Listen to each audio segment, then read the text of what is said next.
Purbaya dan anggaran yang tak bisa diam. DPR mulai gerah. Begitu Purbaya buka suara, sebagian anggota DPR langsung menegur.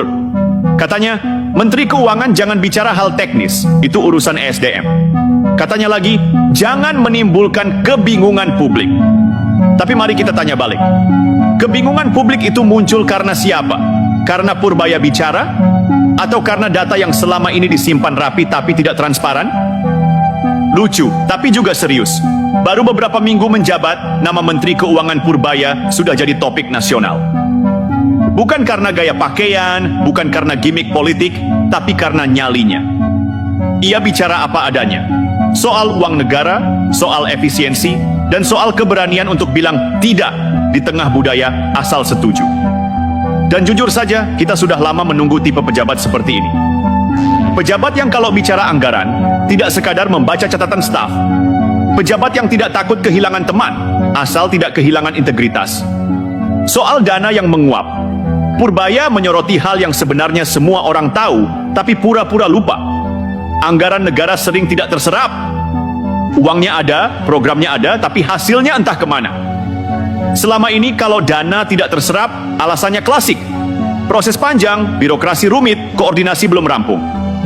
Namun yang terjadi, rakyat menunggu, proyek mangkrak, dan laporan tetap terlihat baik-baik saja.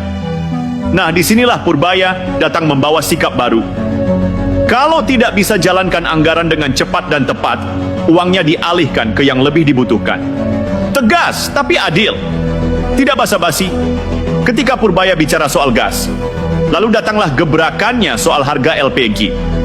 Ia bilang harga realnya Rp45.000, tapi masyarakat cuma bayar Rp15.500 berkat subsidi. Masalahnya di lapangan harga malah di atas Rp20.000. Artinya apa? Ada sesuatu yang tidak nyambung antara data dan kenyataan. Subsidi yang katanya tepat sasaran ternyata masih bocor. Dan ketika Purbaya menyebut hal itu, sebagian pihak langsung kaget. Kaget bukan karena salah, tapi karena ada yang berani bicara. Biasanya hal-hal seperti itu dibahas di ruang tertutup, bukan di depan publik. Tapi Purbaya memilih jujur, meski tahu risikonya dikritik, diserang, bahkan mungkin dijauhi. Purbaya tidak sedang mencari panggung. Ia sedang membongkar panggung yang selama ini tertutup tirai birokrasi tebal.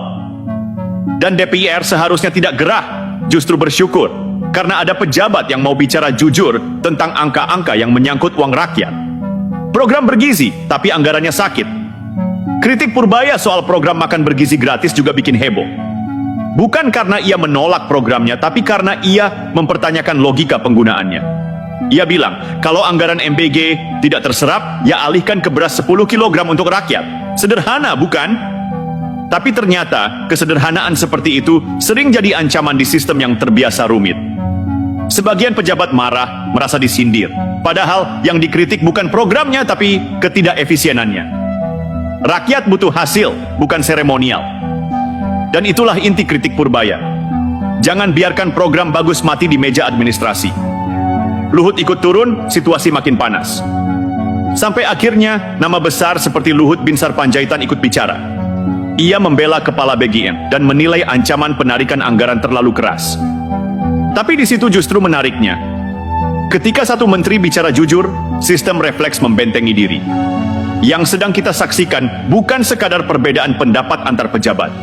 Ini adalah pertarungan budaya kerja. Antara yang ingin mempercepat perubahan dan yang ingin mempertahankan kebiasaan lama. Dan di tengah pusaran itu, Purbaya berdiri sendiri. Membawa gagasan yang tidak populer, tapi diperlukan. Efisiensi itu bukan ancaman, tapi penyelamatan. Posisi Purbaya, dekat presiden, dekat rakyat. Kini kita tahu, Purbaya bukan menteri biasa. Menurut Perpres nomor 139, tahun 2024, Kementerian Keuangan langsung berada di bawah Presiden Prabowo. Tidak lagi di bawah Menteri Koordinator Perekonomian. Artinya ia punya jalur cepat ke presiden. Dan itu menjelaskan banyak hal. Kenapa ia berani, kenapa ia bicara terus terang, kenapa ia tidak takut menegur program besar sekalipun. Bagi sebagian pejabat ini mungkin terlihat koboi. Tapi bagi rakyat, ini bentuk ketegasan yang sudah lama ditunggu. Kita butuh pejabat yang tidak sibuk menjaga posisi, tapi menjaga amanah. Ketika keberanian jadi cermin, Yang menarik adalah gaya keras Purbaya sebenarnya mencerminkan kejujuran. Ia tidak sedang menantang siapapun, ia hanya menantang cara lama berpikir. Ia tahu kalau anggaran bocor, yang dirugikan bukan pemerintah, tapi rakyat kecil yang menunggu bantuan, subsidi, atau proyek.